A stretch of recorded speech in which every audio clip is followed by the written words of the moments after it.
প্রাচ্যের অক্সফোর্ড খ্যাত ঢাকা বিশ্ববিদ্যালয় ক্যাম্পাস। এখানে গত 5 আগস্টের পূর্বেও খাবারের সময় এলেই ক্যান্টিনের মালিকরা থাকতেন আশঙ্কায়। কে জানে কখন আসবে সেই ভয়ানক নেতারা, যারা একের পর এক খাবার অর্ডার করবেন কিন্তু কখনোই বিল মেটাবেন না। যা ছিল ঢাকা বিশ্ববিদ্যালয়ের কিছু হল ক্যান্টিনের বাস্তবতা। শুরুতেই যেই স্বপ্ন নিয়ে ক্যান্টিন পরিচালনার দায়িত্ব নিয়েছিলেন মাস্টারদা সূর্য সেন হলের ক্যান্টিন পরিচালক ফাহিম হোসেন, কিন্তু তার স্বপ্ন পরিণত হয় এক দুঃস্বপ্নে। ছাত্রলীগের নেতারা প্রতিদিন তার ক্যান্টিন থেকে খাবার নিতেন, আর বিল চাওয়ার সাহস করলেই জুটত অপমান আর নির্যাতন।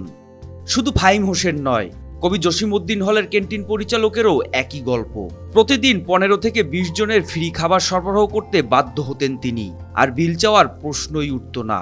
আগে ব্যবসা করতে অনেক ঝাড়িয়া ছিল, অনেক ধরনের ফাও আছে। ছাত্রলীগে থাকা অবস্থায় একটু প্রেসারে ছিলাম, ওনারা প্রেসার কিট করতে অনেকেই। অনেক রুমে খানা দেরিতে গেলে অনেক ধরনের বকাবাদ্যই হইতো, অনেকে গালাগালি করতো, অনেকে আবার ধাক্কাও দিত। অনেকে কিছুদিন আগে তো একজনের সাথে একদম আমার ওই যে দাড়িতে আঘাত করছে, এগুলো তো নিউজও হয়েছিল। আরেকবার 1000-1500 এরকম তো আছে। আর 10টা খানা 20টা খানা সারাদিনে 30টা 50টা খানা যায়, দিচ্ছি দিব এই আর কি। সাওয়ারে তো সুযোগ ছিল না। বাংলাদেশ ছাত্রলীগ ছিল, তাদের মিটিং মিছিল থেকে আসলে আমাদের কিছু ফ্রি খাওয়া যেত। এখন আর এগুলার থেকে আমরা মুক্ত হয়েছি। এই গ্রুপে 20 জন 30 জন 50 জন এইভাবে খাইতে খাইতে এই টাকাগুলো মূলত ওইখানের টাকা। হেদায়েত ভাই একজন ছিল, আশিক ভাই ছিল, তারপর কৌশিক ভাই ছিল, তুষার ভাই ছিল, তারপর এরকম আরো কয়েকজন, অনেকের নাম বলতে পারতেছি না, এরা আছে 8-10 জনের মতন। এরপর আসে পরিবর্তনের সময়।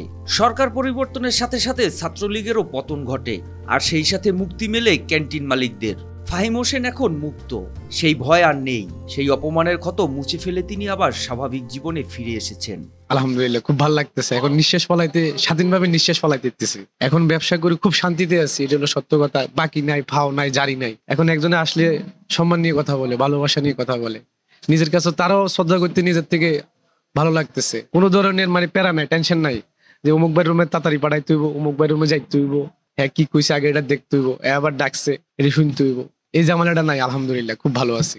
কিন্তু গল্পের এখানেই শেষ নয়। সাধারণ শিক্ষার্থীরা এখনো খাবারের মান নিয়ে অসন্তুষ্ট। তাদের প্রশ্ন, ছাত্র জনতার অভ্যুত্থানে অর্জিত দ্বিতীয় স্বাধীনতার পরও কেন খাবারের মান উন্নত হচ্ছে না? ছাত্রলীগ আন্ডারে ছিল, ওদের একটা সিন্ডিকেট ছিল, খাবারের মান বেশি ভালো ছিল না।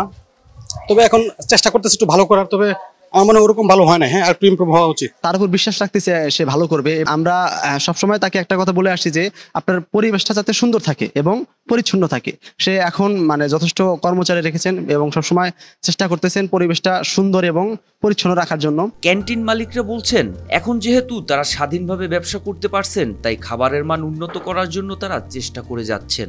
যথেষ্ট পরিমাণ দ্রব্যমূল্যের দাম বেশি, যদি একটু দ্রব্যমূল্যের দাম বেশি, এখন আরো ভালো খাওয়ার আমাদের পক্ষে সম্ভব, অসম্ভবের কিছু নেই।